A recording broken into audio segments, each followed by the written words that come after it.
اور پھر آگے دیکھیں کہ 3 مرتبہ باب الوضوء ثلاثا ثلاثا. اس سے پتہ کیا چلتا ہے؟ یہ کنٹراڈکشن نہیں اور ہمیں کنفیوژن نہیں ڈالی گئی کہ 1 دفعہ دھوئیں یا 2 یا 3 کیا کریں اور کیا نہیں. مطلب یہ کہ میکسیمم 3 اور اس سے کم، اگر کسی کے پاس کم پانی اور 2 دفعہ دھونا چاہے تو بھی ٹھیک ہے، ورنہ 1 دفعہ تو لازمی دھونا ہے. 1 دفعہ دھونا فرض ہے، 2 دفعہ کی اجازت ہے اور 3 دفعہ مسنون ہے، پسندیدہ ہے. حدثنا عبد العزيز بن عبد الله الأويسي قال حدثني إبراهيم بن سعد عن ابن شهاب أن عطاء بن يزيد أخبره أن حمران مولى عثمان أخبره أنه رأى عثمان بن عفان دعا بإناء. یہ حضرت عثمان کے غلام ہیں حمران، یہ روایت کرتے ہیں کہ انہوں نے دیکھا عثمان ابن عفان کو دعا بإناء کہ ایک برتن منگوایا. فافرغ علی کفیہ تو انہوں نے انڈیلا اپنے دونوں ہاتھوں پر 3 مرارن 3 مرتبہ، یعنی 3 دفعہ انڈیل کے ہاتھوں کو دھویا. فغسلہما پھر ان دونوں کو دھو دیا. ثم ادخل یمینہ پھر داخل کیا اپنا دایاں ہاتھ فی الاناء برتن کے اندر. اس سے کیا پتہ چلتا ہے کہ اگر کوئی ایسا برتن ہو کہ جس سے بار بار انڈیلنا ممکن نہ ہو تو سب سے پہلے انسان ہاتھ دھو لے. جب ہاتھ پاک ہو جائے تو پھر برتن کے اندر سے ہی پانی لے کے کلی اور منہ وغیرہ دھو لے. فمدمدہ کلی کی، واستنثر ناک صاف کیا. ثم غسل وجہہ پھر دھویا چہرہ اپنا 3 مرتبہ. ویدیہ اور اپنے دونوں ہاتھ الی المرفقین اپنی دونوں کوہنیوں تک 3 مرارن 3 مرتبہ. ثم مسح پھر مسح کیا برأسہ اپنے سر کے ساتھ. ثم غسل پھر دھویا رجلیہ اپنے دونوں پاؤں کو 3 مرارن 3 مرتبہ. الی الکعبین ٹخنوں تک، یعنی پاؤں کو ٹخنوں تک 3 مرتبہ دھویا. ثم قال پھر فرمایا قال رسول اللہ صلی اللہ علیہ وسلم کہ نبی صلی اللہ علیہ وسلم نے فرمایا من تودع جس نے وضو کیا نحو طریقے پر وضوئی میرے وضو کے، ھذا اس جس نے میرے اس طریقے کے مطابق وضو کیا. ثم صلی پھر نماز پڑھی رکعتین 2 رکعتیں. لا یحدث نہیں باتیں کرتا فیہما ان میں نفسہ اپنے آپ سے. غفر لہ بخش دیے گئے اس کے لیے ما تقدم جو پہلے ہوئے من ذنبہ اس کے گناہوں میں سے. یعنی اگر کوئی شخص ایسا وضو کرتا ہے جیسا نبی صلی اللہ علیہ وسلم نے کیا، اور وہ کیا تھا حضرت عثمان بن عفان نے کر کے دکھایا، اور پھر آپ کی حدیث بیان کی کہ پھر انسان نماز پڑھے اور اس نماز میں اپنے آپ سے باتیں نہ کرے، یعنی پوری توجہ اللہ تعالیٰ کی طرف ہو، تو اس کا فائدہ کیا ہوتا ہے اس نماز کا کہ پچھلے سب گناہ معاف ہو جاتے ہیں. لیکن اس مثال پہ ہم دیکھ سکتے ہیں کہ ہم میں سے کتنے ہیں یا ہماری زندگی کی کتنی نمازیں ایسی ہیں جو اس طریقے پر ہوئی ہوں کہ جس میں اللہ تعالیٰ کے سوا کسی سے بات نہ ہو یا کچھ اور نہ سوچے انسان. وعن ابراہیم قال قال صالح بن کیسان قال ابن شہاب ولكن عروة يحدث عن عمران فلما تودع عثمان، یعنی ایک اور روایت میں کیا آتا ہے کہ جب حضرت عثمان نے وضو کر لیا قال تو کہا الا احدثکم حدیثا کیا میں تم کو ایک حدیث نہ بتاؤں. لولا آیت ما حدثتکموہ اگر وہ آیت نہ آتی قرآن پاک میں جو پیچھے گزر چکی، ابھی پڑھوں گی میں اس کو، تو میں یہ حدیث تم کو کبھی نہ بتاتا. اس سے کیا پتہ چلتا ہے کہ صحابہ کرام آپ صلی اللہ علیہ وسلم سے حاصل کردہ علم اپنی ذات اور اپنی شخصیت کے اظہار کے لیے نہیں بتایا کرتے تھے، یا اپنے آپ کو عالم کہلوانے کے لیے نہیں، بلکہ اس فرض کو ادا کرنے کے لیے جو ان پر عائد ہوتا تھا. یعنی وہ کہنے کا مطلب کیا ہے کہ مجھے شوق نہیں کہ میں تمہیں بلا ضرورت علم دیتا رہوں، کہ تم نہیں چاہتے اور میں تمہارے سروں پہ مسلط رہوں یا تمہیں میں حدیثیں ہی سناتا رہوں. میں اس لیے یہ علم آگے پہنچا رہا ہوں، اس لیے یہ بات بتا رہا ہوں کہ مجھے قرآن پاک کی اس آیت کا ڈر ہے. آپ دیکھیں کہ ہم میں سے بھی ہر شخص نے قرآن پڑھ رکھا ہے، اکثریت نے ترجمے سے پڑھ لیا ہے، اور اگر ترجمے سے نہیں تو ناظرہ تو سب نے تقریباً پڑھا ہوا ہوگا اور زندگی میں کئی ختم فرمائے ہوں گے. لیکن ہماری نظروں سے یہ آیتیں کیوں نہیں گزری؟ یا امت مسلمہ جو دن رات قرآن کے مطالعے میں مصروف ہے، یہ ان آیتوں پہ غور و فکر کیوں نہیں ہوتا؟ کئی ایک صحابہ کرام یہی کہتے ہوئے سنائی دیتے ہیں اگر قرآن پاک میں یہ آیتیں نہ ہوتی تو میں تم کو یہ نہ بتاتا. یعنی میرا علم جو میرے پاس ایک امانت ہے، اس امانت کو دوسروں تک پہنچانے میں بے چین رکھتی ہے مجھے یہ چیز کہ اللہ تعالیٰ نے اسے آگے پہنچانے کی ذمہ داری ڈالی ہے ہم پر، دوسروں کو سکھانے کی. اگر والدین جو سیکھے ہوئے ہوں وہ آگے اولاد کو سکھائیں، پھر وہ اپنی، تو آپ دیکھیں کہ اگر کتابوں سے علم نہ بھی آئے تو بھی جو عملی نمونے ہیں، اگر ماں باپ اپنی اولاد کو دوسرا مال و دولت جمع کرنے کے ساتھ ساتھ یہ علم بھی ورثے میں چھوڑ جائیں ان کے لیے، تو بھی زوال کی یہ حالت نہ ہو جو آج ہو چکی ہے۔ اور وہ آیات کیا ہیں ان کا ترجمہ بتا دیتی ہوں، کہ جس کا مطلب یہ ہے کہ بے شک وہ لوگ جو ہماری اتاری ہوئی آیات کو اور ہدایت کی باتوں کو چھپاتے ہیں اس کے بعد کہ ہم ان کو کتاب میں لوگوں کے لیے بیان کر چکے ہیں، ان پر اللہ لعنت کرتا ہے اور لعنت کرنے والے ان پر لعنت کرتے ہیں۔ یہ پیچھے بھی آیت گزر چکی ہے۔ پھر دوسری روایت میں جو ذرا تفصیلی ہے کہ حضرت عثمان نے وضو کرنے کے بعد یہ فرمایا اور پھر حدیث بیان کی، سمعت النبی صلی اللہ علیہ وسلم یقول لا يتوضأ رجل، نہیں وضو کرتا کوئی شخص، یحسن وضوءہ، جو وضو کرے عمدہ طریقے سے، ویصلی الصلاۃ، اور نماز پڑھے، یعنی یحسن وضوءہ وصلاتہ مراد ہے کہ اپنا وضو بھی اچھی طرح کرے اور نماز بھی اچھی طرح پڑھے، الا غفر له ما بینہ وبین الصلاۃ، تو بخش دیے جاتے ہیں اس کے لیے جو اس کے درمیان ہے اور اس کی نماز کے درمیان، یعنی ایک نماز سے دوسری نماز تک کے درمیان کے جو گناہ ہیں وہ معاف کر دیے جاتے ہیں، حتی یصلیھا، یہاں تک کہ وہ اس نماز کو پڑھ لیتا ہے۔ قال عروہ کہتے ہیں الآیہ، آیت کون سی ہے؟ ان الذین یکتمون ما انزلنا من البینات والہدی، آخر تک۔ باب الاستنثار فی الوضوء، وضو میں ناک صاف کرنا۔ ذکرہ عثمان و عبداللہ بن زید و ابن عباس رضی اللہ عنہم عن النبی صلی اللہ علیہ وسلم، کہ نبی صلی اللہ علیہ وسلم سے ان صحابہ کرام نے اس حدیث کو روایت کیا جس میں ناک صاف کرنے کا ذکر ہے۔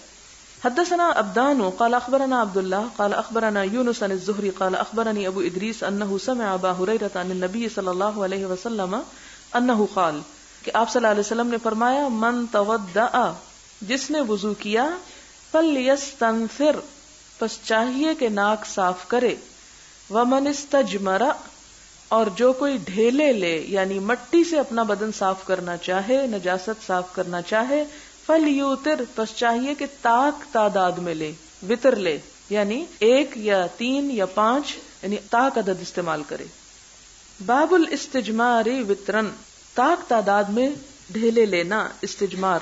حدثنا عبداللہ بن یوسف قال اخبرنا مالک عن ابی الزناد عن الاعرج عن ابی ہریرہ ان رسول اللہ صلی اللہ علیہ وسلم قال اذا توضأ، جب وضو کرے، احدکم، تم میں سے کوئی ایک، فلیجعل فی انفہ ماء، پس چاہیے کہ ڈالے اپنے ناک میں پانی، ثم لینتثر، پھر چاہیے کہ ناک صاف کرے، ومن استجمر، اور جو کوئی ڈھیلے لے، فلیوتر، پس چاہیے کہ وطر تعداد میں لے، یعنی آڈ نمبر پہ لے، وَإِذَا اسْتَيْقَظَ، اور جب جاگے، أَحَدُكُمْ، تم میں سے کوئی ایک، مِن نَوْمِهِ، اپنی نیند سے، یعنی جب کوئی شخص تم میں سے سو کر اٹھے، فَلْيَغْسِلْ يَدَهُ، تو چاہیے کہ اپنا ہاتھ دھو لے، قبل ان يدخلها، اس سے پہلے کہ داخل کرے اس کو، فی وضوئه، اپنے وضو کے پانی میں، فإن أحدكم، کیونکہ تم میں سے ایک، لا يدری، نہیں جانتا، أين باتت يده، کہ کہاں رات گزاری اس کے ہاتھ میں، یعنی سوتے ہوئے اسے نہیں پتا کہ اس کا ہاتھ کہاں کہاں پڑا۔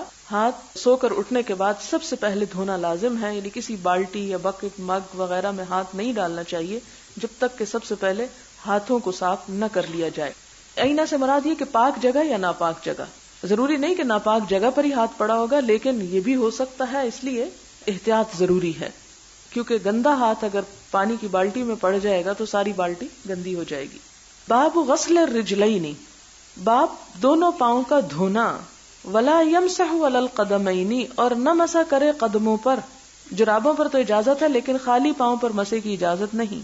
قرآن پاک کی آیت تو آپ پڑھ ہی چکے ہیں، یہاں پر حدیث ہے۔ حدثني موسى قال حدثنا ابو عوانة عن ابي بشر عن يوسف بن ماهك عن عبد الله بن عمرو قال تخلف النبي صلی اللہ علیہ وسلم عنا، پیچھے رہ گئے ہم سے نبی صلی اللہ علیہ وسلم، فی سفرۃ، ایک سفر میں، فادرکنا، پھر آپ نے پا لیا ہم کو، یعنی ہمارے تک آ پہنچے، وقد ارہقنا العصر، اور تاخیر ہو رہی تھی ہم کو عصر میں، یعنی عصر کی نماز دیر ہو رہی تھی اس کو، فجعلنا، تو کیا ہم نے، نتوضأ، ہم وضو کر رہے تھے، یعنی ہم نے وضو کرنا شروع کر دیا، ونمسح علی ارجلنا، اور مسح کر رہے تھے اپنے پاؤں پر، یعنی پاؤں دھونے کی بجائے گیلا ہاتھ پاؤں پہ پھیر لیا۔ آپ صلی اللہ علیہ وسلم نے جب ہمیں یہ کرتے ہوئے دیکھا، فنادا، تو پکارا، بأعلی صوتہ، اپنی بلند آواز سے، ویل للعقاب من النار، ہلاکت ہے ایڑیوں کے لیے آگ سے، مرتین او ثلاثا، 2 مرتبہ یا 3 مرتبہ۔ یہ سفر کہا جاتا ہے کہ حجۃ الوداع سے واپسی کا سفر تھا۔ اس سے کیا پتہ چلتا ہے کہ پاؤں دھونے کا حکم آخری حکم ہے۔ یہ آخری کی بات میں نے اس لیے کی کہ جس طرح قرآن پاک میں آپ دیکھتے ہیں کہ ایک حکم کے کئی درجے ہیں، پہلے 1 مرتبہ آتا ہے، پھر اس کے بعد ایک اور آیت آ جاتی ہے، پھر تیسری آیت کچھ اور آ جاتی ہے۔ احادیث میں بھی یہ ترتیب آپ کو ملے گی، اور بعض اوقات بظاہر کچھ چیزوں میں کنٹرڈکشن نظر آتی ہے، تو اس کی وجہ یہی ہوتی کہ بعض احکامات منسوخ ہو جاتے ہیں، لیکن پھر بھی وہ کتاب میں کیوں ہیں؟ جیسے بعض آیات منسوخ ہوئیں لیکن وہ قرآن میں موجود ہیں، علمی امانت کے طور پر ان کو بھی جمع کیا گیا۔ اور یہ بعض اوقات چھوٹے موٹے مسائل میں جو اختلافات نظر آتے ہیں، ایک فقہ کے صاحب کچھ کہتے ہیں، دوسرے کے کچھ، تیسرا کچھ اور کہتا ہے، تو اس میں بھی بعض اوقات یہ چیز بھی سبب ہوتی ہے کہ ایک پہلے والے حکم کو لے لیتا ہے اور دوسرا دوسرے حکم کو لے لیتا ہے، اور جب تک دونوں اخلاص نیت سے اپنی اپنی جگہ پر قائم ہیں، دونوں ہی حق پر ہیں، اور یہ دین کی وسعت ہے۔ اب آپ دیکھیں کہ آپ صلی اللہ علیہ وسلم نے دین 23 سال میں سکھایا، 1-2 دن میں نہیں، اور اس میں کیا ہوتا تھا کہ کچھ چیزیں تو مکہ میں سکھائیں جو احکامات کم تھے، مدینہ میں جب آپ تشریف لائے تو اس میں نہ صرف یہ کہ مدینہ کے لوگوں نے سیکھا، بلکہ آپ کے پاس مختلف علاقوں کے وفد آتے رہتے تھے، جیسے وفد عبدالقیس کا آپ نے سنا، اس کے علاوہ اور وفود بھی آیا کرتے تھے۔ مثال کے طور پہ وہ مزفت اور مقیر اور وہ جو شراب کے برتنوں کی بات ہے، اس میں بھی آپ دیکھیں کہ آپ صلی اللہ علیہ وسلم نے ہمیشہ کے لیے وہ برتن استعمال کرنے سے منع نہیں کیا۔ جب شراب حرام ہوئی تو ابتدا میں وہ برتنوں کا استعمال بھی بند کر دیا گیا، بعد میں ان تمام برتنوں کے استعمال کی اجازت دی گئی، یعنی شراب کے لیے نہیں، کسی اور کام کے لیے، کیونکہ وہ برتن بنانے کا ایک خاص طریقہ ہوتا تھا، کسی کو پینٹڈ ہوتا، کوئی بالوں اور مختلف چیزوں سے ملا کے بنایا ہوتا تھا، تو اس دور میں چونکہ وہ مخصوص برتن شراب کے لیے استعمال ہوتے، اس لیے آپ نے فرمایا کہیں ایسا نہ ہو برتن دیکھ کے تمہیں اس چیز کی ٹیمپٹیشن اور تم دوبارہ ایک غلط کام میں پڑ جاؤ، اس لیے اس کو بھی چھوڑ دو، سد ذرائع کے طور پہ۔ لیکن بعد میں ان برتنوں کا استعمال آپ نے جائز قرار دیا۔ اسی طرح ہم دیکھتے ہیں کہ بہت سے وفد آپ صلی اللہ علیہ وسلم کے پاس آتے، آپ کے پاس رہتے، سیکھتے اور چلے جاتے، وہ جا کے اپنے اپنی قوم کو وہی چیزیں سکھاتے جو آپ اس دور میں ان کو بتاتے۔ مکہ کا اگر آپ وہ میپ دیکھیں تو میلوں پہ، سینکڑوں میلوں پہ پھیلی ہوئی جگہ ہیں جہاں سے لوگ آ رہے ہیں اور واپس جا رہے ہیں۔ اب ایک دفعہ ایک آ کے جو کچھ سیکھ کر چلا گیا، اس نے کیا کیا؟ وہی سکھانا شروع کر دیا، اور اس سے وہی لائن آگے چل پڑی۔ وہ غلط نہیں کر رہا، وہ جو اس کے پاس ہے وہ وہی سکھا رہا ہے۔ دوسرا جو ہے وہ 2 سال بعد 3 سال بعد آیا، جبکہ حکم میں کچھ تبدیلی آ چکی تھی، اس نے وہ سیکھا اور وہ عمل کیوں کر رہا تھا جو کچھ آپ نے فرمایا تھا۔ لیکن بعد میں جب یہ ساری روایات جمع کی گئیں تو کچھ چیزوں میں کنٹرڈکشن نظر آئی، اور یہ کیا تھی؟ ایک بالکل نیچرل سی چیز تھی، ایک فطری سی چیز تھی۔ لہٰذا علماء نے ناسخ اور منسوخ پر حدیث میں بھی کتابیں لکھی کہ کون سی احادیث جو ہیں وہ پہلے دور کی ہیں اور کون سی جو ہیں وہ بعد کے دور کی ہیں، اور اس میں پھر اجتہادی اختلاف بھی ہوا۔ اس میں ہمیں کسی کو بھی بلیم کرنے کی یا کسی کو حقیر کرنے کی یا کسی کو کم علم ثابت کرنے کی ضرورت نہیں ہے۔ ان کا اجر اور ان کی جد و جہد اور ان کی محنت اور مقام اور درجہ سب اللہ کے ہاں انشاءاللہ محفوظ ہے۔ ہمارا کام کیا ہے کہ وقت کے ساتھ جب ایک چیز بہتر نظر آئے تو اس میں سے ہم اس کو اختیار کر لیں کہ اس کی دلیل زیادہ مضبوط ہے، لیکن اگر ہمارے پاس دلیل نہیں ہے اور جو کچھ ہم کر رہے ہیں اس کے کرنے میں بھی حرج نہیں، کیونکہ یہ افضل اور غیر افضل، راجح اور مرجوح کا معاملہ ہوتا ہے، نہ کہ حلال اور حرام کا۔ تو یہ تھوڑی سی تمہید میں نے اس لیے رکھی کہ بعض اوقات یہ جو حدیث کے ساتھ آتا ہے نا کہ یہ فلاں سفر میں یہ بات ہوئی، یہ اس چیز کو واضح کر دیتا ہے کہ یہ پہلے دور کی بات تھی یا بعد کے دور کی۔ اس سے احکامات کو متعین کرنے میں آسانی ہو جاتی ہے۔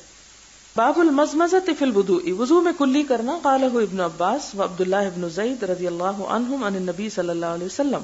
اب یہ ہے کہ وضو میں کلی کرنا کیا یہ فرض ہے یا سنت ہے؟ بعض نے کہا فرض ہے، بعض نے کہا سنت ہے، لیکن چونکہ قرآن پاک میں فرض 4 ہی بتائے گئے ہیں، اس لیے کچھ علماء کا خیال ہے کہ یہ مسنون ہے۔ اگر کوئی شخص وضو کرتا ہے اور پانی کم ہے یا ایسا پانی ہے کہ جس سے کلی نہیں کی جا سکتی، یعنی پینے کو دل نہیں چاہتا، بعض اوقات آپ دیکھیں نا جیسے آپ کسی نہر میں ہے یا کچھ پانی میں مٹی نظر آ رہی ہے، تو مٹی مل جانے سے پانی تو ناپاک نہیں ہوتا، آپ اس سے وضو کر سکتے ہیں، لیکن آپ کی طبیعت نہیں مان رہی کہ آپ اس سے کلی کریں، تو کیا آپ کا وضو ہو جائے گا؟ اب اس مسئلے پہ آپ کو سوچنا پڑے گا۔ تو اس میں یہ ہے کہ جو راجح رائے ہے، راجح کی بات اب میں کر رہی ہوں کہ کلی کے نہ کرنے سے وضو ہو جاتا ہے، لیکن بعض ائمہ کے نزدیک کیا ہے کہ کلی کرنا فرض ہے۔ مثال کے طور پہ امام احمد بن حنبل اور اہل حدیث کے نزدیک کلی فرض ہے، لیکن دوسرے علماء کے نزدیک سنت ہے۔ تو انہوں نے فرض کیوں قرار دیا کہ حضور صلی اللہ علیہ وسلم نے کیا، اور دوسرے کیوں کہتے ہیں کہ یہ فرض نہیں ہے؟ کیونکہ قرآن میں اس کا ذکر نہیں ہے. دونوں کے اپنے اپنے دلائل ہیں، آپ اس میں سے جس کو بھی چاہیں اختیار کر لیں. حدثنا ابو الیمان قال اخبرنا شعیب عن الزہری قال اخبرنی عطاء بن یزید عن حمران مولا عثمان بن عفان انہ رأى عثمان دعا بوضوء. یہاں پھر حضرت عثمان کے وضو کا قصہ بتایا گیا. صرف حدیث پڑھوں گی، اس میں چونکہ کلی کا ذکر ہے اس لیے وہ کلی کو فرض قرار دیتے ہیں، اور امام بخاری کی بھی یہی رائے ہے. لیکن پہلے بھی میں کہہ چکی ہوں کہ امام بخاری کے اجتہادات ان کے اپنے ہیں، ان کو ماننا ہم پہ فرض نہیں ہے. انہ رأى عثمان دعا بوضوء فافرغ على يديه من انائه فغسلهما 3 مرات ثم ادخل يمينه في الوضوء ثم مضمض واستنشق واستنثر ثم غسل وجهه 3 ويديه الى المرفقين 3 ثم مسح برأسه ثم غسل كل رجل 3 ثم قال رأيت النبي صلى الله عليه وسلم يتوضأ نحو وضوئي هذا وقال من توضأ نحو وضوئي هذا وصلى ركعتين لا يحدث فيهما نفسه غفر الله له ما تقدم من ذنبه. یہ حدیث پیچھے گزر چکی ہے. خلاصہ اس کا یہ ہے کہ آپ صلی اللہ علیہ وسلم کا جو معمول تھا وہ یہی تھا، اور آپ کے جو وضو کا اصل طریقہ تھا وہ یہی تھا. لیکن جیسا کہ ہم دیکھتے ہیں کہ 2 مرتبہ بھی ملتا ہے، 1 مرتبہ بھی ملتا ہے، اور اس میں ایک ہی چلو سے کلی اور ناک میں پانی ڈالنا بھی ملتا ہے، الگ الگ بھی ملتا ہے. تو اس کا مطلب یہ ہے کہ ایک ہے سٹینڈرڈ طریقہ، ایک آئیڈیل طریقہ، لیکن ہمیشہ حالات آئیڈیل نہیں ہوتے، ہمیشہ آپ کو ہر چیز میسر نہیں ہوتی. ایسی صورت میں جب حالات موافق نہ ہوں تو سوال یہ پیدا ہوتا ہے کہ منیمم ہم کتنا کر لیں، یعنی منیمم کتنا ہو جائے کہ ہماری نماز ادا ہو جائے. تو منیمم میں کیا ہے؟ اگر کلی یا ناک میں پانی ڈالنے کے لیے نہیں ہے پانی، یا ایسا نہیں کہ آپ ڈال سکیں، اور صرف اتنا ہے کہ 1 دفعہ منہ دھو لیں، 1 دفعہ بازو اور 1 دفعہ پاؤں دھو لیں اور مسح کر لیں، تو بھی وضو ہو جائے گا جس سے آپ نماز ادا کر سکیں. لیکن اگر آپ گھر میں ہیں، پانی موجود ہے، تو پھر وضو کا طریقہ وہی اختیار کریں جو یہاں حضرت عثمان نے بتایا ہے. باب غسل الاعقاب وکان ابن سیرین یغسل موضع الخاتم اذا تودع. باب غسل الاعقاب، ایڑیاں دھونے کا باب. وکان ابن سیرین، اور ابن سیرین جو تھے وہ انگوٹھی کی جگہ بھی دھوتے تھے. یعنی اگر انگوٹھی پہنی ہوئی ہے کسی نے، اور مردوں کی انگوٹھی عموماً آپ دیکھتے ہیں کہ بڑے نگ والی ہوتی ہے اور ایک خاص جگہ گھیر لیتی ہے، اگر اس کو نہ ہلایا جائے تو اس میں احتمال ہے کہ وہ جگہ خشک رہ جائے. تو ابن سیرین جو تھے وہ اپنی انگوٹھی کی جگہ کو خاص طور پہ دھویا کرتے تھے جب بھی وضو کرتے. اور ایک اور روایت میں ہے کہ اس کو ہلا لیا کرتے تھے، کیونکہ ہلانے سے بھی پانی پہنچ جاتا ہے. یہ نہیں کہ اتار کے رکھی جائے اور پھر ہاتھ دھوئے جائیں تو ہی دھل سکتا ہے، نہیں، دین میں آسانی ہے، انگوٹھی کی جگہ ہلا کے بھی وضو ہو سکتا ہے. حدثنا آدم بن ابی ایاس قال حدثنا شعبۃ قال حدثنا محمد بن زیاد قال سمعت ابا ہریرہ. محمد بن زیاد کہتے ہیں کہ میں نے ابو ہریرہ کو سنا. وکان یمر بنا، اور وہ ہمارے پاس سے گزرا کرتے تھے. والناس یتودعون، اور لوگ وضو کر رہے ہوتے. من المطہرتی، لوٹے سے، لوٹا کہہ سکتے ہیں، یا مطہرہ یعنی جس سے طہارت کی جائے، برتن سے. قالا، تو آپ فرماتے اسبغ الوضوء، خوب پانی پہنچاؤ وضو میں. اسبغ، اسباغ کا مطلب ہوتا ہے اچھی طرح پانی پہنچانا. فإن ابا القاسم، ابو القاسم حضور صلی اللہ علیہ وسلم کی کنیت ہے، صلی اللہ علیہ وسلم قال، کہ آپ نے فرمایا ویل للعقاب من النار، یعنی وضو میں احتیاط برتا کرو، کوئی جگہ خشک نہ رہ جائے، کیونکہ جو اعضاء دھونا فرض ہیں اگر اس میں بال برابر جگہ بھی خشک رہ جائے تو وضو نہیں ہوتا. سوال ہے کہ قیامت کے دن پیارے نبی صلی اللہ علیہ وسلم اپنی امت کو اعضائے وضو کی چمک سے پہچانیں گے. کیا پہلی شریعتوں میں عبادت سے پہلے وضو لازم نہ تھا؟ نہیں، یہ صرف حضور صلی اللہ علیہ وسلم کی امت کی خاصیت ہے.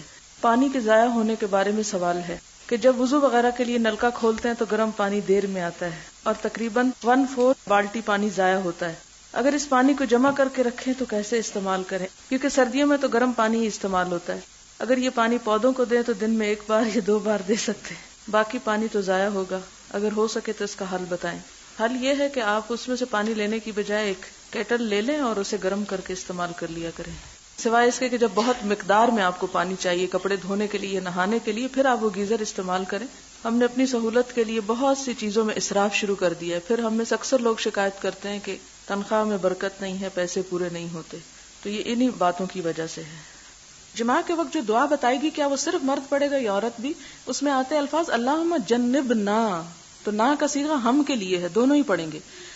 قبلے کی طرف منہ کر کے ٹوائلٹ میں جانے کی حرج نہیں، شرط یہ کہ آگے آڑ یا دیوار ہو، مگر جب ہم نماز ادا کرتے تو ہمارا رخ قبلے کی طرف ہوتا ہے اور آگے دیوار یا آڑ بھی ہوتی ہے، اس کی وضاحت کر دیجئے۔ نیز قبلے کی طرف پاؤں کر کے سونا گناہ ہے یا نہیں؟ اس میں آپ دیکھیں کہ دین کے جو احکامات ہیں وہ عقل پر مبنی نہیں ہیں کہ ایک کام میں اگر آپ کو اجازت ہے اور دوسرے میں نہیں تو کیوں نہیں۔ بات یہ ہے کہ قرآن پاک میں نماز کے لیے ہمیں ہر حال میں قبلے کی طرف منہ کرنے کا حکم دیا گیا، اور اس پر نص ہے، نص کا مطلب قرآن کی آیت ہے، فَوَلُّوا وُجُوهَكُمْ شَطْرَهُ، یعنی اس کی ڈائریکشن کو فالو کرو جہاں کہیں بھی ہو، یہ حکم ہے۔ لیکن حدیث میں باقی چیزوں کے لیے دونوں حکم واضح ہیں، اور اس کا وہ حکم نہیں ہے یعنی ٹوائلٹ میں بیٹھنے کا جو نماز میں پڑھنے کا ہے۔ اس میں جو ہمیں کہا گیا کہ صحرا میں کھلے میدان میں، تو اس میں یہ کہ ایک اوپن ایئر میں انسان کی محسوسات کچھ اور ہوتے ہیں، جب کمرے میں بند ہوتا ہے تو اس کو مشرق مغرب شمال جنوب کا عموماً احساس نہیں ہوتا، اور ویسے بھی ایک تنگی سے بچایا گیا کیونکہ تعمیر میں بہت سی مشکلات پیش آ سکتی ہیں، جبکہ کھلے میدان میں آپ کو اپنا منہ موڑنے میں کوئی ایسی مشکل نہیں۔ اور اصل چیز حکم ہے، شریعت میں اس کا حکم یوں ثابت ہے اور نماز کا حکم دوسری طرح ثابت ہے، اس لیے ان دونوں کاموں میں فرق ہے۔ اور پاؤں کر کے سونا جو ہے یہ تعظیماً منع ہے، حکماً منع نہیں، یعنی ایسا کوئی حکم نہیں آیا کہ آپ نہ کریں، کہیں بھی کسی قرآن پاک کی آیت یا سنت رسول صلی اللہ علیہ وسلم سے آپ نہیں دیکھیں گے، لیکن تعظیماً ایسا نہیں کرنا چاہیے، مگر بوقت ضرورت اگر کمرہ چھوٹا ہے یا ایسی جگہ ہے کہ جہاں کی سیٹنگ صرف اسی صورت میں ہوتی ہے کہ اس کی طرف پاؤں ہو رہے ہیں، تو اس میں کوئی کفر یا حرام کام کا ارتکاب نہیں ہوگا۔ کموڈ کے بارے میں انہوں نے پوچھا ہوا کہ کموڈ سے جسم ٹچ کرتا ہے تو ناپاک ہو جاتا ہے۔ بات یہ ہے کہ اگر کموڈ صاف ہو تو اس پہ جسم ٹچ کرنے سے وہ ناپاک نہیں ہوتا، وہ جسٹ لائک اے سیٹ ہے، اگر اس کی سیٹ صاف ہے تو اس پہ بیٹھنے سے ناپاکی نہیں ہوتی۔ ناپاکی وہی ہے جو نظر آ رہی ہو یا ناپاکی جسے ہم کہہ سکتے ہوں۔ کموڈ خود تو کسی مٹیریل کا یعنی چونے گچ کا بنا ہوا ہے، وہ بذات خود ناپاک ہے نہ ناپاک ہے، اس پہ اگر کوئی ناپاک چیز لگی ہوئی ہے تو اسے دھو کے یا پونچھ کے آپ صاف کر کے پاک کر سکتے ہیں اور اطمینان سے بیٹھ سکتے ہیں۔ بعض لوگ افسوس کے ساتھ یہ کہنا پڑتا ہے کہ بڑی ہی جہالت کا ثبوت دیتے ہیں اور کموڈ پہ اس طرح بیٹھتے ہیں جیسے اینٹوں پہ بیٹھا جاتا ہے، اور پاؤں اوپر چڑھا لیتے ہیں سیٹ پر، اور دوسرے آنے والوں کے لیے سیٹس گندی کر دیتے ہیں، اور اس سے وہ سیٹس ٹوٹ بھی جاتی ہیں۔ ہے تو بڑی شرم کی بات، لیکن بہت دفعہ پبلک ٹوائلٹس میں خاص طور پر اور عام طور پر بھی یہ دیکھا گیا ہے کہ لوگ اتنے چھوٹے چھوٹے اخلاق کا مظاہرہ نہیں کرتے، پھر ہاں ہو کرتے ہیں جی حدیث میں یہ مسئلہ بھی آ گیا اور وہ بھی آ گیا۔ کیوں نہ آئے، وہ آپ لوگوں کو اخلاق ہی سکھانے کے لیے آئے اور تمیز دکھانے کے لیے، کیونکہ مسلمان سب سے زیادہ مہذب قوم ہوتے ہیں۔ اور اس سے آپ کو اندازہ ہوگا کہ آپ صلی اللہ علیہ وسلم نے کیوں اتنی چھوٹی چھوٹی باتوں پر بھی توجہ دلائی، کیونکہ خاص طور پر جن لوگوں سے آپ کا واسطہ تھا، گنوار قوم، ان کو چھوٹی چھوٹی باتیں سکھانا بھی ضرور تھی۔ لیکن 1400 سال بعد بھی ہم ویسے ہی جنگلی اور گنوار ہیں اور چیزوں کو اسی طرح مس یوز کرتے ہیں جیسے شاید وہ بھی نہ کرتے ہوں۔ تو ان ساری باتوں کا احساس کرنا چاہیے۔ آپ صلی اللہ علیہ وسلم نے مسلم کی کیا تعریف بتائی کہ جس کے ہاتھ اور زبان سے دوسروں کو اذیت نہ ہو، تو ہم ایسا کام کیوں کرتے ہیں؟ اور پھر بعض اوقات لوگ جو ہے وہ کموڈ صاف نہیں کر کے نکلتے، اپنی غلاظت دوسرے کے لیے چھوڑ جاتے ہیں، یہ بھی انتہا درجے کی بد اخلاقی ہے۔ جو لوگ خصوصاً دین پڑھنے کے لیے گھر سے نکلتے ہوں، انہیں ان چھوٹی چھوٹی باتوں کا انتہا درجے کا احساس کرنا چاہیے۔ طہارت تو ایمان کا آدھا حصہ ہے، اگر طہارت ہی کا سبق نہیں سیکھا، یہ طہارت ہی زندگی میں نہیں آئی اور صفائی کا ہی احساس زندگی میں نہیں آیا، تو کیا پڑھا ہم نے؟ پھر اسی طرح یہ ہے کہ ایک اور حدیث ہے جس میں حضرت عمر رضی اللہ تعالیٰ عنہ کے طرز عمل کے بارے میں یہ کہ انہوں نے حضرت سودا کو دیکھ کے جس طرح پکارا راستہ چلتے ہوئے، کیا ایک ایمان اور تقوی والا شخص ایسا کام کر سکتا ہے؟ بات یہ ہے کہ حضرت سودا ان کی رشتہ دار بھی تھیں، تو یہ بالکل ایسا ہی ہے کہ جیسے راستے میں چلتے ہوئے کسی مرد کو اپنی بہن نظر آ جائے یا اپنی کوئی خالہ نظر آ جائے تو وہ ان سے کہیں میں نے پہچان لیا ہے تجھے، تم یہاں کیا کر رہی ہو؟ تو ایک اپنے رشتہ دار کوئی مرد راستہ گزرتے وقت ایسا پوچھ سکتا ہے اور اس میں حرج کی بات نہیں ہے۔ اس میں ایک سوال یہ ہے کہ حجاب کے جو رولز ہیں کیا یہ ڈائریکٹلی حضرت عمر کے کنسرن کی وجہ سے اترے ہیں؟ نہیں، وہ ایک فوری سبب بن گیا، ورنہ اللہ تعالیٰ نے اپنے دین کا ایک بڑا حصہ جو ہے وہ کسی کی خاطر نہیں اتارا، اور عورتوں کے لیے یہ حکم جو ہے یہ صرف حضرت عمر کی وجہ سے نہیں اترا، یہ تو اسلام کے نظام عفت و عصمت کا ایک حصہ تھا جسے بہرحال اترنا تھا، اور حضرت عمر کی یہ پہلی مرتبہ خواہش نہیں تھی، وہ بہت دفعہ کر چکے تھے، لیکن اس دفعہ شاید ان کی خواہش میں زیادہ شدت تھی تو اس لیے فوری طور پر عمل درآمد ہو گیا، ورنہ یہ ہے کہ حضرت عمر تو جب سے مسلمان ہوئے تھے تو وہ یہی چاہتے تھے، لیکن اس میں بھی بہت سا عرصہ لگ گیا۔ ان کا سوال یہ ہے کہ حضرت سودا کی ہائٹ کے باوجود ان کو ویل کا کیا فائدہ ہوا ہوگا؟ تو بات یہ ہے کہ قرآن پاک میں جہاں پردے کے احکامات آتے ہیں تو وہاں پر یہ آتا ہے کہ الا ما ظہر منہا، سورۃ النور کی جو آیت ہے وَلَا يُبْدِينَ زِينَتَهُنَّ إِلَّا مَا ظَهَرَ مِنْهَا، کہ اپنی زینت کو نہ ظاہر کریں، زینت چھپا کے رکھیں مگر جو اس میں سے خود ظاہر ہو جائے. اور اس کی مثال کے طور پہ مفسرین کہتے ہیں جیسے کسی کا قد ہے تو حجاب سے وہ تو نہیں چھپ سکتا، وہ تو ظاہر ہوگا ہی، لیکن یہ ہے کہ باقی علامات جو ہیں جس سے ایک عورت کا حسن واضح ہوتا ہے اس کو چھپانا اصل میں تو مقصود ہے، تاکہ وہ دوسروں کے لیے آزمائش کا سبب نہ بنے. اگر بیت الخلاء میں جاتے وقت خواتین سر پر دوپٹہ نہ لیں کہ وہ کہیں نیچے نہ لگ جائے تو اس کا کوئی گناہ ہے یا نہیں؟ اس کو کوئی گناہ نہیں، یا ضرور سر پر دوپٹہ لے کر جانا چاہیے، کیونکہ میں نے کسی سے سنا ہے کہ اگر سر نہ ڈھانکا ہوا تو اس کا گناہ ہوتا ہے. سنی سنائی باتوں پہ نہیں عمل کرتے.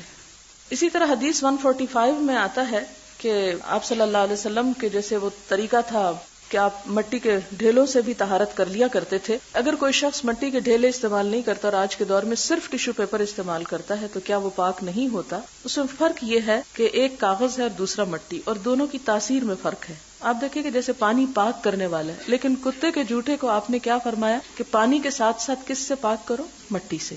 تو مٹی کے جو اثرات ہوتے ہیں اور صفائی کے لیے خاص طور پر اس کے بعد کی جو فیلنگ ہے وہ ڈفرنٹ ہے بنسبت ٹیشو پیپر کے. اگرچہ ضرورت کے وقت صرف ٹیشو پیپر بھی کافی ہو سکتا ہے، لیکن پانی سے دھونا جو ہے وہ پسندیدہ ہے. قرآن پاک میں آپ پڑھیں گے کہ بستی قباء والوں کی تعریف قرآن پاک میں بیان کی گئی. ان کے بارے میں اللہ تعالیٰ فرماتے فیہ رجال یحبون ان یتطہروا واللہ یحب المطہرین، وہاں پر کچھ لوگ رہتے ہیں جو پاک ہونے کو پسند کرتے ہیں اور اللہ پاک ہونے والوں سے محبت رکھتا ہے. اس پر آپ صلی اللہ علیہ وسلم نے خصوصی طور پر اہل قباء سے پوچھا کہ تمہارے طہارت کا کیا طریقہ ہے جس کی اللہ تعالیٰ نے قرآن پاک میں تعریف فرمائی ہے؟ تو انہوں نے جواب دیا کہ ہم جب استنجا کرتے ہیں تو پانی کا استعمال کرتے ہیں. تو اس سے یہ ہے کہ پانی کا استعمال جو ہے وہ، جیسے آپ ایک حدیث پڑھیں گے انشاءاللہ کہ والماء انقا، کہ پانی جو ہے وہ سب سے زیادہ پاک کرنے والی چیز ہے. لیکن مٹی بھی کچھ کم نہیں، مٹی کی اپنا ایک اثر ہے. صرف ٹشو سے اگر مسلسل طور پر صفائی کی جائے تو اس میں جو پیشاب وغیرہ ہے وہ پوری طرح جسم سے اترتا نہیں ہے، اور ایک لمبے عرصے تک اگر ایسا کام کیا جائے تو جسم میں اسمیل پیدا ہونے شروع ہو جاتی ہے. اعضائے وضو کو 1، 2 یا 3 بار دھونا چاہیے. کیا یہ ضروری ہے کہ تمام اعضائے وضو کو ایک ہی عدد کے مطابق دھونا چاہیے؟ یہ ضروری نہیں ہے. جیسے مسح کا تو صرف ایک ہی دفعہ کا حکم ہے، ایک سے زیادہ دفعہ کرنا ہی نہیں چاہیے. باقی اعضاء 2 دفعہ بھی ہیں، 3 دفعہ بھی، بعض 2 دفعہ، بعض 3 دفعہ بھی دھوئے گئے. اس میں اگر کوئی کمی بیشی ہو جائے کہ ایک اس 2 دفعہ دھو لیا اور دوسرا 3 دفعہ، تو جان بوجھ کے ایسا نہیں کرنا چاہیے. ایک ترتیب رکھنی چاہیے، لیکن اگر ترتیب نہ رہے تو بھی وضو ہو جاتا ہے. پھر اگلا ہے سوال، وضو کے بارے میں حکم ہے کہ 3 سے زیادہ دفعہ نہ دھویا جائے وہ کوئی عضو، یہ اسراف ہے. تو اگر کلی کے بارے میں محسوس ہو کہ ایک دفعہ میں صحیح طرح نہ ہوئی تو دوبارہ کر سکتے ہیں. جی 3 دفعہ تو کر ہی سکتے ہیں، 3 سے زیادہ دفعہ نہیں کرنا چاہیے. وضو کے دوران اعضاء کو 3 بار دھونے سے یہ خیال ہو کہ شاید کوئی عضو ٹھیک طرح سے نہیں دھلا تو کیا چوتھی مرتبہ دھویا جا سکتا ہے؟ نہیں، آپ صلی اللہ علیہ وسلم نے فرمایا کہ من تعدی ظلم، 3 سے آگے جو بڑھا اس نے ظلم کیا. جس کا 3 دفعہ میں نہیں دھلا اس کا چوتھی دفعہ میں نہیں دھلے گا. یہ اصل میں وہم ہوتا ہے جس کا تدارک ضروری ہے کہ انسان اپنے آپ پہ کنٹرول کرے اور 3 دفعہ سے ہی اپنے آپ کو کوشش کرے کہ صحیح طرح دھولے. لیکن مثال کے طور پر اگر چوتھی دفعہ میں نہیں دھلا تو نہ دھلنے سے مراد یہی ہوگی کہ کونی خشک رہ گئی ہے یا ایڑی خشک رہ گئی ہے تو پھر گیلے ہاتھ سے اس جگہ کو دوبارہ رب کر دے، پورا پھر دھونے نہ بیٹھ جائے. اس سے بعض اوقات یہ کہ دوسروں کو بھی بڑی اذیت ہوتی ہے، خصوصاً جہاں رش ہوتا ہے تو اس میں کچھ لوگ بہت دیر لگاتے ہیں باتھ روم میں، بہت دیر لگاتے ہیں وضو کرنے میں اور بہت وہم کا شکار رہتے ہیں، جس کے نتیجے میں دوسرے لوگ اذیت میں مبتلا ہو جاتے ہیں. تو آپ کو یہ بھی معلوم ہوگا کہ جب انسان وضو کرتا ہے تو ایک شیطان ولہان نام کا اس پر مسلط ہوتا ہے اور وہ اس کے وضو میں خلل اندازی کرتا ہے، جس کی وجہ سے انسان بار بار دھوتا چلا جاتا ہے. اور ایک نفسیاتی بیماری بھی ہے کہ جس میں بار بار ہاتھوں کو دھونے کا مرض لگ جاتا ہے انسان کو. تو ایسی صورت میں بس 3 دفعہ کے بعد دھلا یا نہیں دھلا وہیں پر سٹاپ کر دے. اسی طرح یہ ہے وضو کے بعد میں جتنی بھی احادیث بخاری میں پڑھی ان میں سے کوئی ایسی نہیں جس میں حضور نے کلی نہ کی ہو. اور پھر یہ کہ آپ کا قول عمل تقریر یہ ہمارے لیے حجت ہے، دیگر کسی شخص کا قول عمل یا تقریر حجت نہیں بن سکتی. تو پھر یہ کہنا کہ کلی کے بغیر نماز ہو جاتی کہاں تک درست ہے، جبکہ نماز اسی وقت درست ہوگی جب وضو مکمل درست ہوگا. اس میں فرض اور سنت اور مستحب کے درجات کو جاننے کی ضرورت ہے کہ کون سا کام جو ہے وہ ہر صورت میں کرنا ہے کہ جس کے بغیر گزارا نہیں، اس پہ کسی صورت کمپرومائز کیا ہی نہیں جا سکتا، اور کون سا ایسا ہے کہ جس کا جان بوجھ کے چھوڑ دینا جو ہے وہ قابل مواخذہ ہے، اور کون سا کام ایسا ہے کہ جو ہمیں کر لینا بہتر ہے اور نہ کرنے میں گناہ کوئی نہیں. اور کون سا کام ایسا ہے کہ جس کا کرنا بھی کوئی بہت ثواب کا کام نہیں لیکن بہتر ہے، افضل ہے، مستحب، پسندیدہ ہے. اب اس میں آپ دیکھیں کہ کچھ چیزیں فرض میں آ جاتی ہیں. اب فرض میں کیا ہے؟ مثال کے طور پر جو قرآن پاک کی نص سے ایک بات ثابت ہو رہی ہے، مثلا وضو کے جو ارکان ہیں، ہاتھوں کا دھونا، منہ کا دھونا، پاؤں کا دھونا، مسح کرنا، یہ 4 چیزیں جو ہیں یہ فرض ہیں. اس میں آپ بالکل کوئی کوتاہی نہیں کر سکتے. لیکن کلی کرنا جو ہے یہ سنت سے ثابت ہے، آپ صلی اللہ علیہ وسلم کا فعل ہے، بغیر عذر کے نہیں چھوڑنی چاہیے. لیکن اگر پانی کم ہے، یا میں نے اس صورت میں بتایا تھا کہ اگر میلا پانی ہے اور آپ کلی کرنے سے کترا رہے ہیں تو شاید اسی وجہ سے اللہ تعالیٰ نے اس کو فرض نہیں کیا، ورنہ جہاں مسح فرض کیا تو وہاں کلی بھی فرض کر دی جاتی. تو یہ دین میں جو تھوڑی سی سٹیجز رکھی ہیں یہ لوگوں کی سہولت کے لیے اور لوگوں کے پھر اعمال میں بھی دیکھنے کے لیے کہ کون صرف فرض پر ہی قناعت کرتا ہے اور کون سنت اور نفل اور اس خیر میں اور آگے بڑھنا چاہتا ہے. یہ بالکل ایسے ہی نا کہ جیسے آپ پڑھتے ہیں تو کوئی شخص پرائمری پڑھ کے چھوڑ دیتا ہے اور کوئی اس سے آگے اور کوئی اس سے آگے. یا کسی بھی کام میں آپ دیکھیں کہ درجات ہوتے ہیں، تو اسی طرح یہ بھی درجات ہیں. اور پھر اس میں یہ بھی ہے کہ انسانوں کی مشقت اور معذوری کو دیکھ کر بہت سے احکامات کو تھوڑا درجہ بندی کی گئی ہے. اور یہ بھی ہمیں سنت ہی سے پتہ چلتا ہے کہ کس کو مسنون سمجھیں اور کس کو فرض سمجھیں.